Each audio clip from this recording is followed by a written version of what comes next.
Welcome back to GU and Jones, everybody. Today we have a debate. We are talking about who is the better quarterback, Drew Brees or Aaron Rodgers all time. Now, real quick, before we get into this, let's lay down some ground rules, all right? Before we let things get too serious, I, of course, have my co-host, as always, GU here. What's up? And we have a very special guest, our Packers fan here. We have, of course, we don't have the biggest one. We don't have Tom Grossi, but we do have X's and O's, John, man. Say what's up to the people. Man, what's going on with y'all, man? What's going on, man? Packer Nation, man. Stand up, man.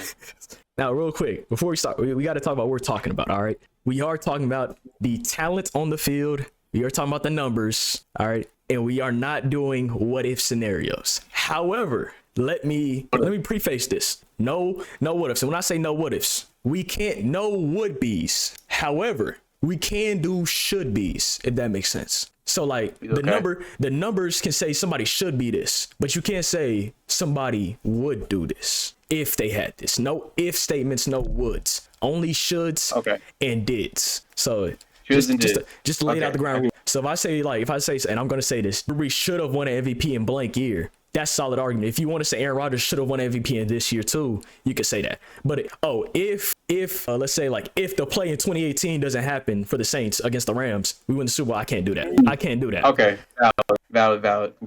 All right, so you know what? So John, give me your opening statement. Give me your opening statement about Aaron Rodgers, man.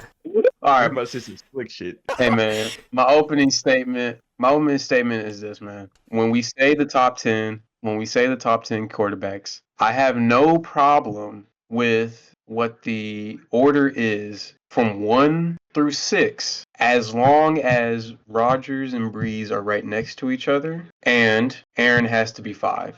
There's no way that I see Aaron below Brees outside. If you want to bring Brees at 5 and Rodgers at 4, I'm cool with that, but it can't be, Brees at 5, Rodgers at 6. You know what I'm saying? That's my opening statement. We can go from there. I mean, the NFL, that's one of those. It's a sports rarity where you have the number one guy, and then when you get under there, it gets messy. Like with NBA top 10s, it's usually uniform, but when it comes to the NFL, you have your top 10 quarterbacks. It goes Tom Brady, and then whatever the hell else anybody else has. It goes, what the fuck? I'm never gonna put Joe Montana or Dan Marino on my top 10. I didn't watch him play. If I didn't watch you play, I'm not putting you in my top 10. I can't. I'm sorry.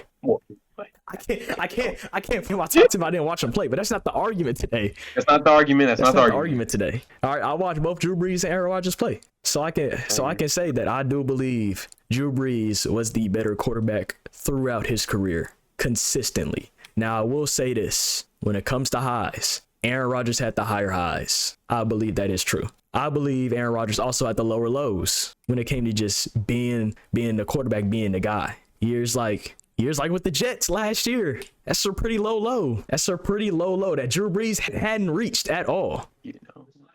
Okay. See, I knew because especially with Aaron going to the Steelers now, Pittsburgh. You know what I'm saying? I definitely will be tuning in to watch those games.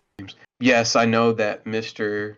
Rodgers has caught flack over the past year, or actually past 2 years, because he ripped his Achilles. Somehow he got flack for that. Don't know how, but you know how that be. But with the Jets situation, and that's another thing that I should have said at the beginning. I also believe that Aaron and Brees also, if there was a top 10 of worse luck, they're 1 and 2. There's no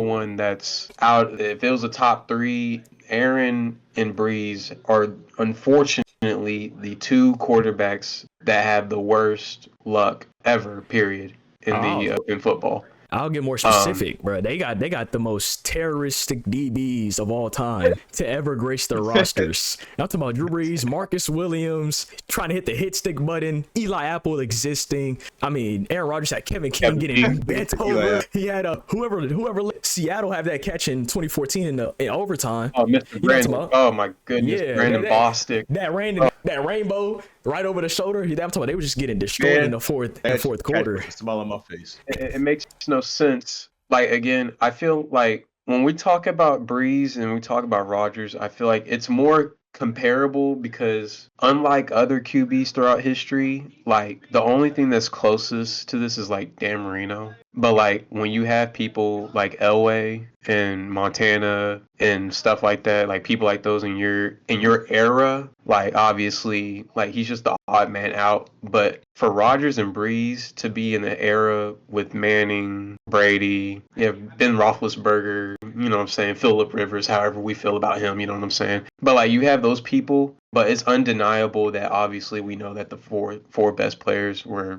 Brady, Peyton, Rodgers, Brees. Like it's like no one. There's nothing else out of that top four. And it's crazy too But because they both only won one ring. We just they only discussed. won, and it's Yeah. weird and it's funny because in my perspective is that Breeze. I feel I know I ain't gonna lie. I know at this point. I know that Breeze and Rodgers, when it comes to playing the quarterback, they are better quarterbacks than I would say than Brady. Brady is the best player. He is the best player, like overall, like any out of any position, he is the best player. But as a quarterback, because unfortunately, quarterbacks don't play defense, and as we know, luck plays a lot in quarterbacks' success. Because as I said, that Breeze and Rodgers have the worst luck. I also feel that Brady and Montana and even Terry freaking Bradshaw have the best luck playing with the teams that they got to play with. We don't put Because trash on those conversations. Terry Bradshaw, that old ass nigga, man, he been saying some things that he shouldn't have been saying. Because if I put Breeze or Rodgers in the shoes of Tom's teams, those early 2000s teams, Montana's 80s, just 80s teams and Terry Bradshaw's, 70s teams, you're not telling me that I'm not getting the same results, if not slightly better results, because they are better quarterbacks than those people, because those are more of not game managers, but elite of elite game managers. Breeze and Rodgers, unfortunately, they had to make plays so their teams could succeed, and they had to make those highlight plays. It wasn't what you call it. Damn, what you call that? System. Those are not system QBs. They are the system. They make. Oh my gosh, Marquise Colston, Alan Lazard, Germonero Allison. Freaking, what's that one? That's a name, bro. Geronimo Allison, bro. That's a name from the That's a flashback. I'm digging for names. Oh, that one guys, Saints. What's his name, bro? Kirkwood. Keith Kirkwood had that one good little 3-week stretch with the Saints that Drew Brees made that nigga look like a god. Made him like a receiver of all the greatest. Like Drew Brees and they elevate guys. Cook. Damn, what was his name? What was his first name? His last name Cook. Brandon Cook. Cook played for the Saints. A slot. I don't know if Brandon Cook is just a good receiver. Steelers, no. He was with the Cowboys. He was with the Cowboys like Brandon Cook just came back to New Orleans. Yeah. Freaking Brandon Cooks, bro. Like these Brees elevated Brandon Cooks. Brandon Cooks is a cold receiver. I can't lie. He proved that in New England. He proved that when he went to Los Angeles for a little bit, and he proved that with Dallas. Oh yeah, the Rams. He was nice with the Rams. Yeah, I'm not gonna lie. Brandon Cooks is just a nice receiver, but I mean, still, I get what you're saying. They get these guys. The opening to get contracts. Oh, they get money. They get money off nice. He getting paid. But that's my thing when we're speaking about these QBs, because it's not like we're not like degenerating or like degrading them. Like it's more what you see, like why I think Aaron is better than Brees, because from a QB, from what I need from a QB, and we're talking about primes, of course. You know what I'm saying? Obviously, we're going to talk about the Jets. We're going to talk about the late of their careers, because I do have a bone to pick with Mr. Brees in the 2020 playoffs. I have a huge bone to pick with him in that aspect. But from prime to prime, with Brees and Rodgers, there's not a soul on this planet that was putting the ball where it needed to be, like Aaron was doing, and at the rate he was doing. Because usually when we talk about gunslingers and stuff, those dudes be racking up interceptions. Aaron Rodgers, there was a point in his career where we did not think that he was going to hit 100 interceptions. He was closer to 500 touchdowns than he was closer to 100 interceptions. And again, I could talk about the seasons where he had 45 touchdowns and 5 interceptions. He had me thinking that was the norm growing up, unfortunately. I thought that's just what the standard was you throw 30 touchdowns, 2 interceptions, and that's what it was.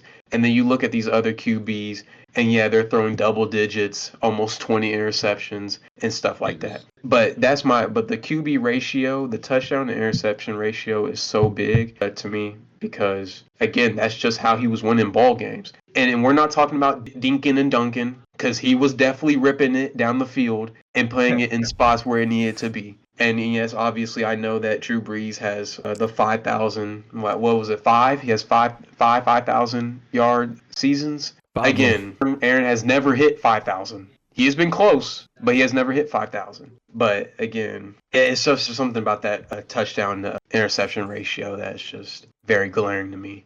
I will say this about Drew Brees. He's a guy who got better at that touchdown interception ratio thing as time went on. The older he got, it seemed like he got better with that ratio, especially considering that his worst touchdown to interception ratio year was the year that we won the Super Bowl. So I can't complain. We can't complain too much about that. The year we won the Super Bowl, 33 touchdowns, 22 interceptions. I feel like he was just, I'm going to say he was just throwing it out there because that was his best completion percentage year. But it was really just, hey, this is the year he was going to go all out. That was his plan, to go all out, and he ended up winning the Super Bowl. So I will say that he definitely got better with it. Those interceptions, I can't lie, they racked up. He had a couple of bad years when it's like you can't be throwing that many interceptions. But still, as a player, as an athlete, Drew Brees has a very underrated ability to escape pressure and escape the pocket. And I'm not saying that he was out here Patrick Mahomes or even doing what Aaron Rodgers was doing, out here doing spin moves and all that. But the fact that he would be able to move so little, and it's the same way that kind of Tom Brady does it, but he was able to move so little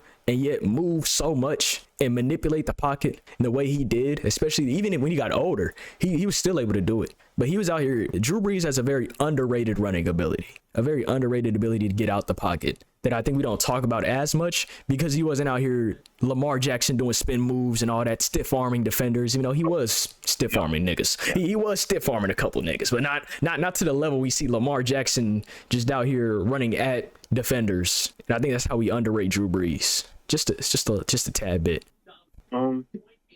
Which I do see from that aspect, from the rushing standpoint. Again, like Drew Brees is what, 5'11", 5'10"? Yeah, 5. He's short. Well, it says 6 foot right here on his profile, but I'm pretty sure he's 5'10", 5'11". I'm pretty sure he's like 5'10". Yeah, you know what I'm saying, with no cleats on. He's short. He's 6 foot. Yeah. So what he's doing for someone that short? Yeah, I'm not saying that Aaron is just some behemoth like 6'6". He's 6'2", 6'3". Yeah. But still, for someone to be 6 foot and moving around in obviously the NFL and able to put up a career what 89? No, not 89. I know it's 80,000 passing yards. Like, come on. Like obviously that's not something to just snooze about, you know what I'm saying? Someone like our height just running around there doing that. But on the rushing aspect, Aaron was, if I'm correct, his rushing is not like he was effective. Yeah, because he was an improviser. So he was effective through the air and on the ground. So, obviously he has the discount double check, belt, you know what I'm saying? Every time he runs it in for a touchdown, like, you know what I'm saying? Like he can run too. Obviously now no one's, trying to see that. But in his prime, like he was doing that. Like, that's what I'm saying. Like Mahomes, the reason why I have Mahomes over Aaron is because literally Mahomes is literally Aaron, but just with the luck, with the success that people thought he was going to have. That's how I see Mahomes. Like he's literally Aaron Rodgers. Like anything that Mahomes is doing, Aaron literally was doing in his prime. I literally watched it on TV, watch him make those exact same throws. Now the one that he's throwing on his side, like literally almost flies a board, throwing the ball. Yeah, he ain't do all that shit. But like, that was but you know what I'm saying? That incompletion anyway. It was incomplete. So I don't even know. Like, come on, like let's be serious. But no, like Aaron, like again, it's just like, man, when I'm looking at this, he has. I don't know. He has the rushing. He has the rushing touchdowns and the passing touchdowns he was deadly in the air, on the ground. It's hard for me to say that like he had like a crazy weakness. Like, oh my goodness, a 1.4% interception ratio. Like, goodness gracious, he didn't fumble like that. Actually, he rarely fumbled at all. Like, it's hard, and then it also brings up the MVPs. I know we were going to get there one way or the other. Unfortunately, and to be fair, even though Drew Brees never got any MVPs, Aaron has gotten all 4 of his MVPs after the Super Bowl. And obviously, and then when we say the Super Bowl, obviously Brees was 09, Rodgers was 2010. So they were literally back to back. So after 2010, obviously 2011, he had the best statistical season like almost ever. So Aaron got his MVPs in 2011, 2014, and obviously 2020 and 2020 and 2021. We could talk about 2011. We could talk.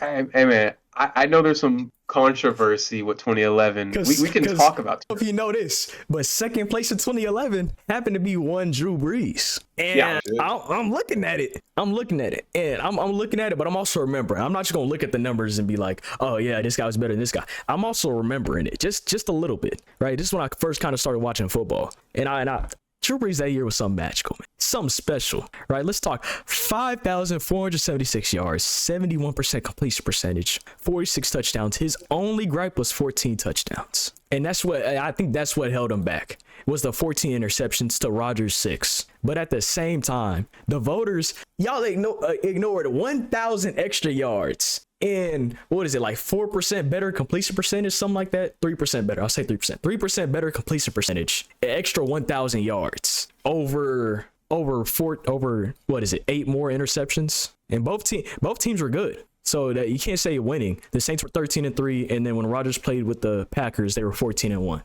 So both teams were good on paper. But we also got the dub over y'all that same season. So I think that does factor in. We did beat y'all 42-34 with Aaron going 312 yards, 3 touchdowns, 0 picks with a 132 QB rating. So I mean, I do think, because I do actually fairly remember this game, since I actually did not, because I every time it was Sunday Night Football, right? Because again, it was Sunday Night Football, right? I think I watched it. Yeah, it was the first of the season, I believe, actually. First of that season, 2011, and then Drew Brees. Whew, Lord have mercy. Yeah, the loss, but he had a 65 completion rating with 419 yards and also 3 touchdowns and no picks with a QB rating of 112. You can't blame the man for that. You can't take away the MVP for that loss. You can't.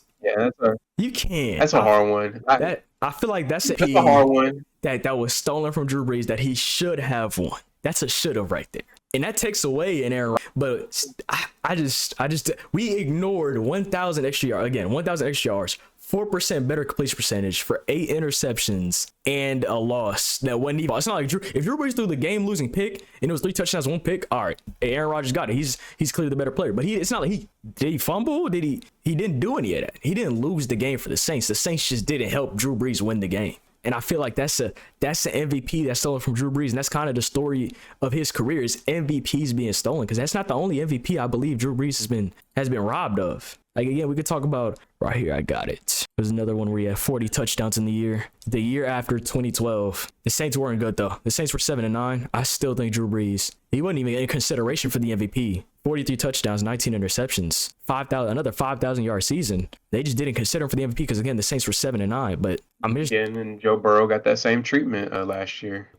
You know what? I think that's a raw deal. And I think that when we start talking about quarterbacks retrospectively, we're gonna talk about Joe Burrow in the same light as these guys retrospectively. Once he gets his ring, obviously that he's going to get it. Yeah.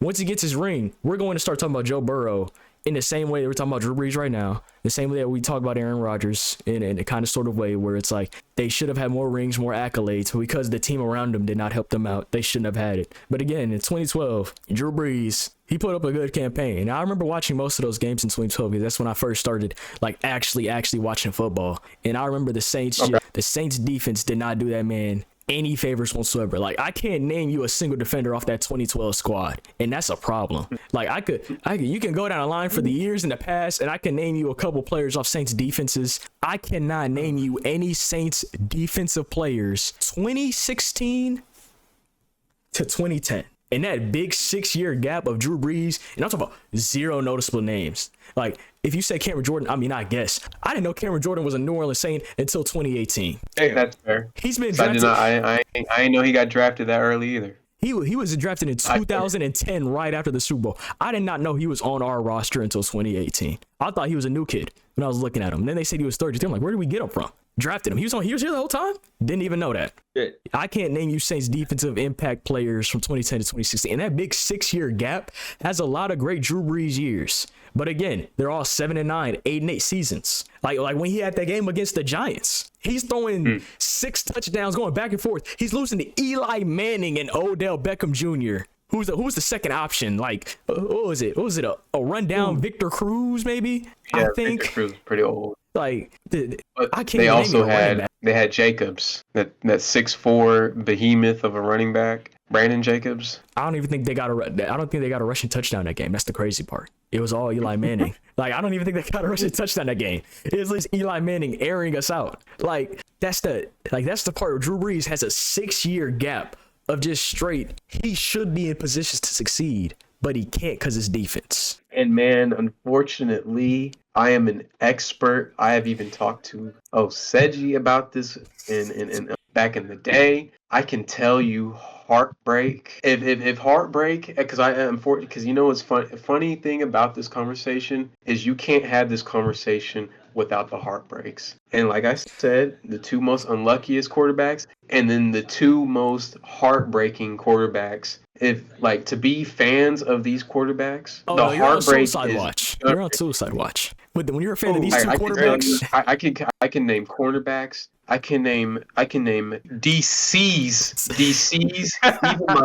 Even my head coach with the play calling. Like it goes so far. It doesn't even have to be the defense, because even special teams has rich history with heartbreak with this team. And I feel like that's another thing when it comes to Aaron Rodgers versus Brees, because I can tell you that, hey, both of these quarterbacks have won Super Bowl and then won Super Bowl MVP. But then I can also tell you that Aaron Rodgers, unfortunately, like obviously basketball is way different, but we talk about LeBron, going to the finals, 10 times and stuff like that. But I can also tell you that Aaron Rodgers, he's gone to the NFC Championship 5 times. He's going to the NFC Championship 5 times. and there the difference lies. That's where the difference lies right there. Let me respectfully stop you right there. That's where the difference lies. Aaron Rodgers never had a 6-year period of no defense. Aaron Rodgers he's had heartbreak. He's had his team fold.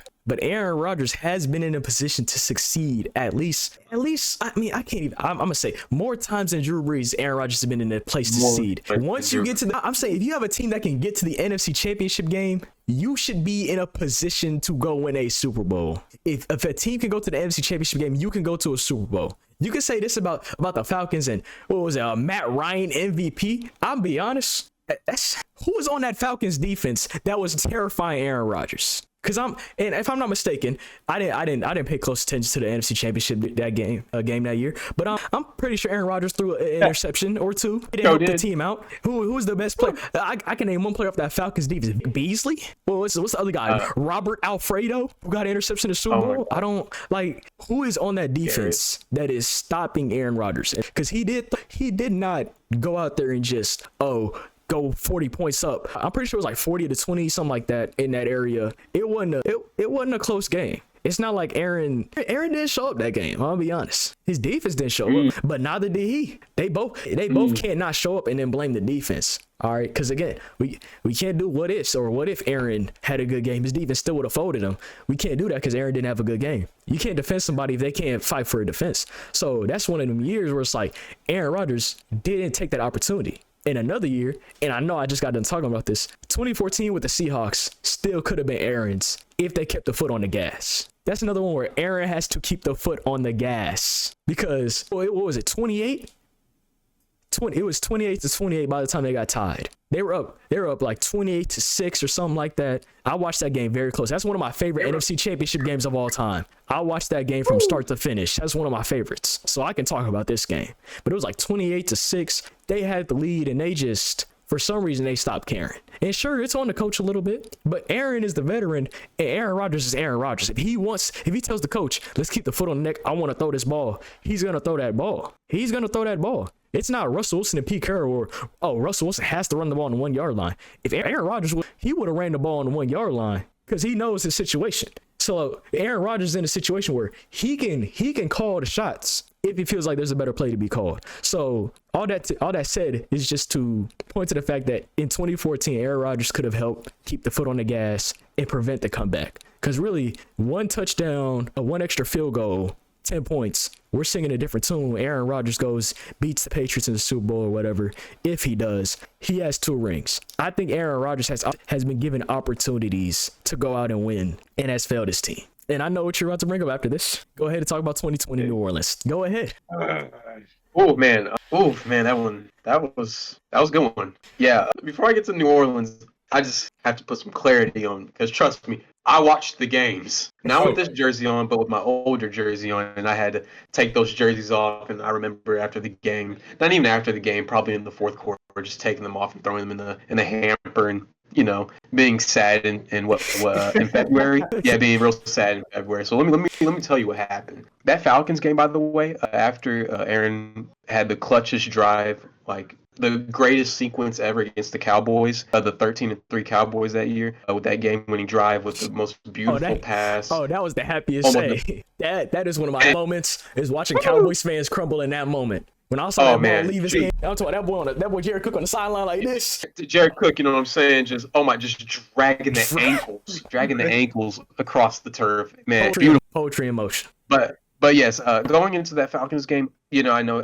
you said that Aaron didn't show up. Yes, Aaron did. Aaron did indeed. If I do believe so myself, I think he threw 2 interceptions. He did throw 2 interceptions, so no, he didn't help out his team like that. But I'll tell you also who didn't help out the team. It also didn't help out that Julio Jones. I know people just forget about this, but Julio Jones had, if I believe so myself, he had like 100 and some yards receiving, and the Falcons scored every drive that they had the ball. Matt Ryan in the crew, he had almost 400 yards of passing and 4 touchdowns. They scored every single drive that Matt Ryan had the ball in his hands. The defense, they couldn't guard. They couldn't guard nor chose to stop anything. So yes, by halftime the score was, let me check. That's nasty. The score was indeed 24-0. The score was 24-0 at half, and then they proceeded to tack on another 20 points in the second half. The Packers defense, and this is not the first time this has happened, but the Packers defense led up a touchdown every possession throughout the entire game. So it wasn't like a back and forth where, you get it out, you go 3 and out, you go 3 and out, and then all of a sudden they pick up momentum. No, it was more, start to finish, ass whooping. So, and then of course, they couldn't score until the third quarter. They put up 21 points in the second half. Again, I knew going into that game because, again, the Falcons had the best defense. I do remember that they had the number 1 defense that year. And, Julio Jones, he was going crazy. I'm pretty sure he was the best wide receiver. I think he did have better stats than Antonio Brown that year. But unfortunately, that was that. I don't put that blame on Aaron that much because, again, I'm sorry, 44 points is disgusting. That is disgusting. And then 2014, please don't remind me of 2014 because I do remember that game from start to finish. And the 2014 hurts more. It hurts more than the Bucks in that Niners game combined because the Niners. Because they had 4 turnovers. They got 4 interceptions. And another thing that people do not want to point out, they say that Aaron Rodgers did not capitalize. Little do people know that we had Eddie Lacy in his prime that year. Big boy Eddie Lacy. I remember Mr. Thick. I remember Eddie Lacy. That good food. Big Pick'em. And I remember because this was the part of Aaron Rodgers' tenure with the Packers from about 2013 2013 all the way up to 2017, where it was the same. Their offense was literally run the ball. We're going to beat them with the run, and then we're going to hit him with the play action. That's when he really started hitting the play action, the fake boots, and all that and stuff. And when I kid you not, every time we got the turnover, and we would, oh, I'm still here? Shit, holy crap. Okay, sorry. Every time we got a turnover, and we was handing the ball off to Eddie Lacy, I don't know what happened to the O-line, but they all of a sudden did not block. Because what would happen was we got a turnover, and because the game, like you said, we was up 20. It was like 24. It was like 24 6, 28 6. Yeah, 28 6 because they needed a 2-point conversion. Yeah, so yes, and we would just sit there and run the ball, and then we would, and Devontae Adams, 4 drop passes that game. Oh, Devontae Adams, I know people hate to bring up the drop passes, but Jordy Nelson, I love you, Jordy, favorite Packers wide receiver. Jordy Nelson dropping passes. Devontae Adams dropping passes. Everyone dropping passes. I don't know if it was cold. I saw some smoke come out of the mouth, but you play in Wisconsin, so I didn't think the cold should matter that much. But apparently that day it did. Well, this is Devontae's rookie year, so this is a fresh out of Fresno, fresh out of Cali, Devontae. So because I'm just saying, because some people they when they say Devontae Adams, Aaron Rodgers had Devontae Adams for all this time. Like, we have to forget now, Devontae didn't become Devontae till 2019, 2020. No, I get that. I'm not saying the brakes on that. He didn't have a Devontae, but he did have a Jordy Nelson though. We know what Nelson did. Jordy Nelson got the ring. He was more on the end of his career, which again, this is going to be another part of my debate in my segment later on. But yes, unfortunately, yes, the play calling was so stale. We did not go for it on that 4th down, which is another thing in Aaron Rodgers' career where coaches, they don't want to, the nuts just shrivel up. And unfortunately, they don't want to go for it in these big games. Hey, we can't talk about when our head coach is Sean Payton. And before, the most bold decision Sean Payton ever made was that Super Bowl onside kick. And first of all, his life was on the line. He had a gun to his head at that point. I don't think you understand. New Orleans would have had him assassinated for losing that Super Bowl post Katrina. So he had his life on the line. And we're talking about bold decision. Sean Payton is like the worst. I cannot tell you between the years of 2017, 2021, where we had the chance to go out there and win. Those years where it was time to win. And Sean Payton would call a screen on a third down or a 4th down, 3rd down and 10, 4th down and 5, and Sean Payton will call a screen to Alvin Kamara out the backfield every week. Once a week, you're going to get one of those plays. Like, Drew Brees was definitely held back by little nuts play calling, where it's like, well, let's not take any risks. Let's not do anything too crazy now. All right, we may have one of the best quarterbacks of all time. Let's not do anything too crazy. Let's give the ball to Mark Ingram on a 3rd down and 15, and let's get in a better position to punt, guys. Let's go send our defense out who gets rammed by Sterling Shepard and Eli Manning, and let's try to trust those guys to go win games. We're not the ball does not get in Drew Brees' hands many times to go win games when it comes to New Orleans. And that's nothing people love to bring up when it's Aaron Rodgers versus Drew Brees, that Aaron Rodgers is more clutch. If you watch more Saints games, Drew Brees did not get the ball in the clutch. They would always, without fail, majority of the time, put the ball in the hands of the defense. They would say, let's send the defense out to go get a stop. In Tampa Bay, it was, let's hope the defense gets a stop. And maybe Drew Brees can take that momentum. When it came to the Rams, even the Rams, it was like, oh, the defense is going to stop, and we can just keep running the ball. Let's not keep the foot on the throat. And that was before the bad play call. The bad play call, it was working to not keep the foot on the throat, but obviously it didn't end up being the same, because the thing is, that was also a screen pass. Maybe if we just threw some normal routes, you know what I'm saying? Let our quarterback, who is one of the most accurate of all time, go out there and throw it accurately. Then maybe we could do something instead of throwing a bunch of screen passes when it's crunch time, because he's not Tom Brady. He doesn't have those talents to get. He only got Alvin Kamara so late. So early in his career, I can only remember the guys he was throwing screens to. But again, he's out here making guys like Marquise Colston. He's making us, because I see a lot of videos like, you guys remember Marquise Colston? This underrated receiver? This guy, it's a shame he never won a Pro Bowl. It's not. It's not a shame. It's really not. I don't think you understand. Marquise Colston is just, he might have been like a dollar store Michael Thomas before Michael Thomas got there. I love Marquise Colston. I used to have a big fat head on my wall. Marquise Colston, Mark Ingram, when he was wearing 23. Not 22, 23 Mark Ingram. That's an old one. Most people don't even know about those numbers. Most people don't even know about that. 23 Mark Ingram and Drew Brees on the wall. I love Marquise Colston, but he wasn't the impact player that Michael Thomas was. And Drew Brees didn't get that many impact players until late in his career. And that's another thing we got to talk about, the talent around the quarterback. And that is something you were going to get to. That's something I'm going to get to. The talent around Drew Brees and Aaron Rodgers. And I will say this, Aaron Rodgers was lacking talent later on in his career. And again, all this is retrospective. We don't know how good these guys really were. Guys like, what's his name? Greg Jennings or Jordy Nelson. We don't know how good. We don't know how good. James Jones. Yeah, they didn't really play for any other team. They didn't play for any other team. So we don't know how good they would have been without Aaron Rodgers. So we can only assume they were good with Aaron Rodgers. And I'm gonna keep that same energy when it comes to guys like Brandon Cooks. Brandon Cooks is just a good receiver. All right, we don't know if Drew Brees built him or not, but I'm gonna say Brandon Cooks is just a good receiver because he succeeded without Drew Brees. So when it comes to the talent, I just have one quick question for the people in the room. Can we name a wide receiver Drew Brees had from 2000? What was it when he came to the Saints? 2006 to 2014, 13, whenever Brandon Cooks got drafted. That isn't Marquise Colston that Drew Brees had to throw to. 2006, 2013. I can name Jimmy Graham. That's 2010. Jimmy Graham got say fit in 2010, and I'm gonna say this: Jimmy Graham was he was good. He was a good. Once you got past that 20-yard line, Jimmy Graham was great. Jimmy Graham was amazing. When you're behind the 50, Jimmy Graham is okay. Once you get past that 20, Jimmy Graham is generational. When you're on the other side of that 50, Jimmy Graham he's a decent tight end.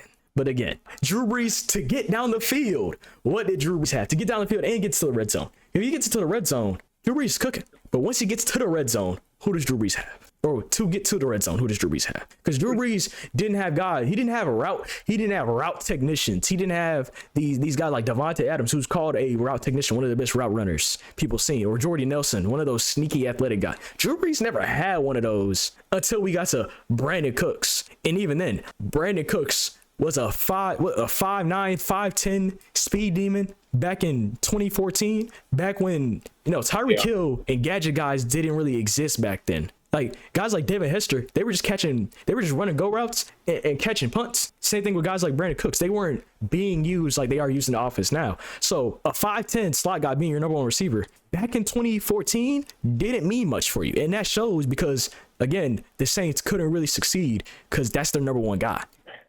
It's hard.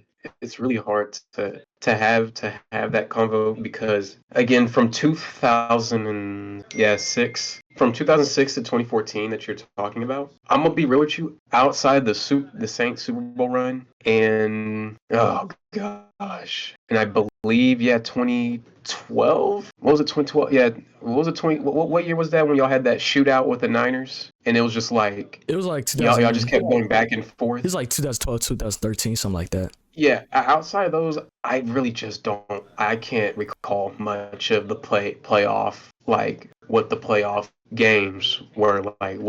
How far did y'all go? Like I can't recall. Oh, I understand that. And you want to know why? I remember the margins. Why you don't remember any Saints playoff runs is because we didn't have anybody to excite you. Drew Brees is the best player. Nobody. No. How old were we? Like 7, 8 throughout the country. Nobody is going, oh my God, Drew Brees is on. No, we was like, oh, where's Odell? Where's Antonio Brown? Where's Calvin Johnson? Like we're watching those guys. We're not finna. The Saints are on. Drew Brees is there. Let's watch the Saints. I didn't watch Saints football. I didn't want to watch the Saints play. My game is on. I'll go upstairs and change the channel. Let's find the Panthers game. Cam Newton's playing. Like that's what I would do. Oh yeah, facts. I wouldn't even want to watch the Saints back then. And that's because they had nobody to excite. They had no players that stood out on paper or they stood out on the screen. The Saints really didn't have weapons for Drew Brees at all. And I will say that yes. I say yes. That you are right. I agree with you on that because Aaron, he did come into a situation, even though he shouldn't have got into that situation. He should have got drafted to the Niners, and I definitely believe that his career would have been different. If anything, more successful. Just not in the beginning, but towards the later years. That's a great idea. I'm locking that in the vote. That's a great video idea. Yeah, I think definitely he would have had like an Elway type of ending where he could have won in like 2018, 2019, and like all those Niner years where like bro, you had Jimmy Garoppolo as your quarterback. quarterback, calling Kaepernick like this is before he was taking the knees and stuff, but like you and Brock Purdy, like you have these game manager quarterbacks, like that's different. But yes, he did have Donald Driver. He had Greg Jennings. He had Jordy Nelson. He had Greg Jennings. Like he had those people when he got there, because those people were really Brett Favre's quarterback. I mean, wide receivers and weapons. And then, obviously Brett Favre, he choked the fucking chicken and against the Giants. And they say, yo, bro, I ain't gonna lie, dog, you got to retire. You got to get up out of here, twin. We have this guy. We got this guy on the bench for like 3 years, and we kind of have to start him. So, yeah, you got to go. So, and so Aaron definitely had those weapons. Now, granted, like you said, we don't know how good they really would have been, because by the time they did leave, because that's the thing when I say organization, which I'm not going to say the things that the Saints have done, but the thing that the Packers did, that they milked those wide receivers for so long, and so were the fact that they were decrepit, because when they shipped off Greg Jennings, he was almost in his mid-30s when he went to the Vikings. He wasn't starting. They sent off Jordy Nelson when he was in his mid-30s to the Raiders. No one even remembers what he even did after that point. For Jordan Nelson goes to the Raiders at all, I'll be honest. So, we don't even know, some people don't even know that these people even left, because the Packers decided to keep them for so long when the organization, when Packers fans, were begging for a wide receiver to be drafted in the first round. And as we saw, obviously they just drafted Matthew Golden, and the fact that they had to sit there on stage and be like, we're drafting our first round wide receiver in 23 years, you don't think that's a problem? That's a big problem. But the fact that Aaron has never played with a first round wide receiver until he obviously was with Garrett Wilson, that's a different conversation. But he had the weapons. But the thing was with Aaron, he had the weapons, but then the defense was giving up 35, 40 plus points a game. And then later in his career, it would switch where he had the defense, but then then he had only Devontae Adams. Then he had freaking Alan Lazard, Geronimo Allison, and Amari Rodgers. Who remembers that? Amari Rodgers. I'm not gonna lie, he made me believe Alan Lazard was cold. Let me tell you, I thought Alan Lazard paid twice. I thought Alan was him. He made Alan Lazard get money. I'm not gonna lie. Alan Lazard was like an 82 overall Madden or something like that. He made that man everything. I remember back playing Madden, Alan Lazard used to turn into like a 90 after 5 years. Oh my, Aaron Rodgers made him bread. He fleeced people, the organizations, thinking that these people were good. Again, I'm always going to love Randall Cobb. I think Randall Cobb was the Swiss Army wide receiver. He had the brilliance, but Randall Cobb just can't be your number one wide receiver, man. It's things like that it just can't happen, and it hurts me. Like in the year 2014, when we could have drafted DeAndre Hopkins. DeAndre Hopkins was right there, and we could have got him, but we passed him up for a D tackle that's no longer even on the team. Hey, we can't talk about draft, because when it comes to the Saints, we had one. I'm talking about one really lucky draft for I'm talking about the 6th pick hit in the draft. The 6th round pick in the draft. You will never see a draft like the 2018 Saints draft ever again. That was the most lucky and maybe a little skillful, but the most lucky draft I've ever seen in my life. I've never seen so many hits, and I don't believe it's anything that can be replicated, because afterwards, and here's the thing about the Saints organization that I believe makes them the worst organization in the NFL, maybe even in sports, and one day I really want to talk about that, is that they were too worried about replacing Cameron Jordan rather than any other talent on the team when Drew Brees was starting to head out the door. They kept drafting defensive. They were so insistent. Peyton Turner, Marcus Davenport. Who else? Davenport in a minute. Who else? What was the other guy? There was one other guy. It was like Olufari, some dude from Africa, another defensive end that they drafted. All right, nigga. Some other defensive end from Africa. They was like, we have drafted two. We are so worried about replacing Cameron Jordan while Drew Brees was on his way out the door. The Saints front office is the worst. I can't stress that enough. And again, let's talk about trades. Oh, to the Saints is We a didn't even foreign do that. We didn't believe in that. trades to the Saints is a foreign concept. Oh no, trust me, it's a foreign concept over here. We didn't Like, believe in that. We never made one move to push the chips besides, I guess let's sign DeMario Davis. DeMario Davis was one of those signs where it was like, we hope that, he might be okay. We got lucky. We signed him for like a 1-year deal when we first signed him off the Jets, I believe. Or was it the Browns? I don't know. We signed him off one of those teams. We signed him to like a 1 to 2 year deal. And we're just like, same thing with Chase Young. We're like, let's hope that he does something. And we got mad lucky. We got mad lucky. And even then, you know those posts the NFL be posting, obviously when they do their free agency, and you see them do the cartoon version of the player in the new uniform. Yeah. Every time that rolls around, I just deactivate the account because I know I'm not gonna see players.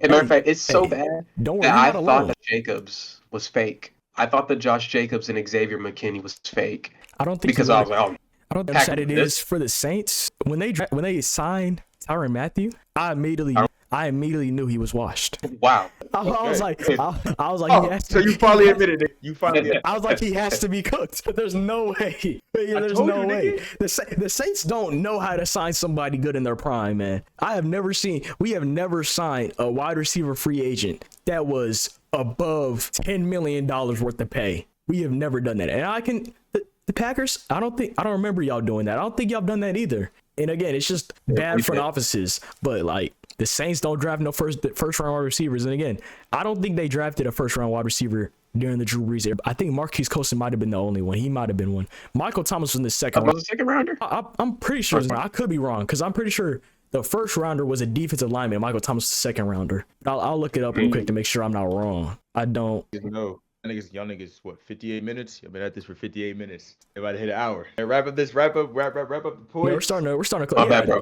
Yeah, Michael Thomas is 47th overall. He was in the second round. So yeah, a bunch of second rounder, no first rounders for Drew Brees either. Besides Marquise Colston. I think Marquise Colston was the only first round pick. So I mean, just to start slowing things down and wrapping things up. I think we can both. These two are the most unluckiest quarterbacks to ever quarterback. Yeah. Like that's just what it. They might be the unluckiest players in sports. Like I might say that because like they really should be in GOAT conversations, and they're not they were just killed. That's like if LeBron James played with Cleveland for his entire career. That's what they are. That's what they are. That's basically what they are. If LeBron never went to Miami or LA, and he stayed in Cleveland his entire career, he's Aaron Rodgers and Drew Brees of the NBA. That's basically the equivalent. Yeah. He kept pooping with niggas like, what's his name in Cleveland? And Kyle Korver. Ruby Gibson. Oh, man. Nigga. Tristan Thompson. Shit. Tristan Thompson. This wasn't really much of a debate. More so like a Packers fan and Saints fan whining. I'm not going to lie. My bad for clickbaiting, bro. It is what it is. I mean, like, it's hard to debate when you start getting into it of like, who should have done this, who should have done that, and then you both realize, damn, we got it bad. We start reminiscing, damn, we got bad luck. Like, that's just what it is. Like, to be honest with you, bro, like, because regardless, no one's not going to change. Because I know what I saw, and you know what you saw. And when it comes down to it, we both know that these are quarterbacks that are going to be top 10. And when I look in these comments, and I see people in these comments talking about Lamar Jackson and Joe Burrow and Josh Allen are better than Aaron and Brees, all because I literally saw something that literally said Jalen Hurts. We have to have a conversation that Jalen Hurts is in the same conversation as Aaron Rodgers and Drew Brees and another quarterback. I think it was like Joe Flacco. And it's because they have one. Joe Flacco's not even in this conversation. I don't know why they compare. I don't know why that's always a thing where it's like Joe Flacco, Aaron Rodgers, Drew Brees. Whoa. Who the fuck say you can scoot over? I don't know who said Flacco. I don't know. I really don't know. He was never even in the house. He wasn't even in the city. I have seen that before. I have seen people try to sit Joe Flacco with Drew Brees and Aaron Rodgers. Scoot over. You're at a different lunch table. You're not with us, bro. Like, don't. No. Not even at the same school. Not even at the same school. Like, don't do that. You're comparing a D1 sitting on the bench to a D3 star. Don't talk to me. Come on, bro. Don't talk to us. So, like we gotta stop playing. And it just, again, unfortunately, we got to see the best generation of QBs until I see some more parity. Yeah. So we see parity in this Yeah, NFL. like, This is an okay generation, but a bunch of playoff fallers to me. well, yeah. And maybe that's old. Maybe that's old nigga speak. But the lack of parity in this NFL. And sure, Tom Brady won 6 rings. That was over 20 years. Mahomes won what? Mahomes has won 4 in 6. That's not okay. Yeah. That's not okay. The lack of parity in this NFL, I can't say this generation is going to be better than the past generation. Talent-wise, they are. But we're talking about the accolades and what they're doing. No. We just watched the best generation of QBs go. I can't. Like, it's unfortunately what we've seen is now the standard. When you see Peyton Manning with 5 MVPs, you see Tom Brady with obviously 6 Super Bowls. You see Aaron with 7 Super Bowls. You have like six Super Bowls with one team, and then he goes to another team and get another Super Bowl. He got a ring to spare. He got a ring to spare to give to somebody else. He has a ring for charity, basically. Yeah, rings for charity. Like the QBs, they're so defined by what they done. Like Brees is the guy that threw for 5,000 yards multiple times, most accurate. You have Aaron Rodgers, the most efficient quarterback that's going to put it in places where it can't go. You have Tom, that's obviously the definition of clutch and what it needs to be as a quarterback. You have Peyton Manning that can basically transform the entire offense to what it needs to be, so he can sling the rock down the field and put up monster numbers. Like the identities of these quarterbacks. And then I didn't even bring up Ben Roethlisberger, and of course Phillip Rivers. Yeah, Eli. I didn't even bring up Eli Manning. Like that's how Phillip Rivers scoot over. I don't know. I'd rather take Joe Rivers. He's more like a Justin Herbert. Like I'm not gonna lie. If Justin Herbert don't fix some things, they're going to be in the same round. I'm not gonna lie. The problem is that he plays for the Chargers, and the Chargers are the Clippers of the NFL. Yeah, they're never gonna see that top spot, because at the end of the day, you're second fiddle to whoever. Like Aaron Rodgers and Drew Brees and Russell Wilson, those are second fiddle guys. The Chargers are the Chargers are a second fiddle team. But yeah, man, this wasn't much of a debate, but still great conversation about great quarterbacks. If you like the video, leave a comment down below. Again, X's and O's on YouTube, right? All right, go subscribe, right? He's up there, man. Seji, you have one last thing to say to these people before you head out? Shit, I ain't gonna lie. I don't got nothing to add to this conversation. I ain't gonna hold you. Just looking at this, it's a damn shame watching 2 great quarterbacks. Niggas' best franchise quarterback is damn. Just get sold by organizations their entire career. And watching this shit happen in real time, Joe Burrow, it's like, yeah, I'm starting to see why you niggas going through it. I ain't gonna hold you. But shit, yeah, that's about it, bruh. All right, man. With that, we out.